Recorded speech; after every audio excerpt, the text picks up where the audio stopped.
aking buhay ngayon din.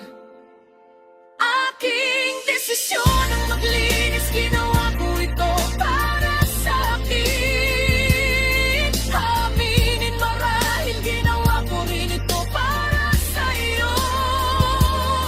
Para makabalik na ako bilang bagong ako, tinulungan mo kong makita ang sarili ko.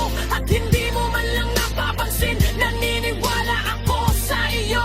Nailabas ko ang lahat pero malilit lang ang kayang gawin nila. Pakiramdam ko may luha sa aking mata, parang hari ako ng aking mundo.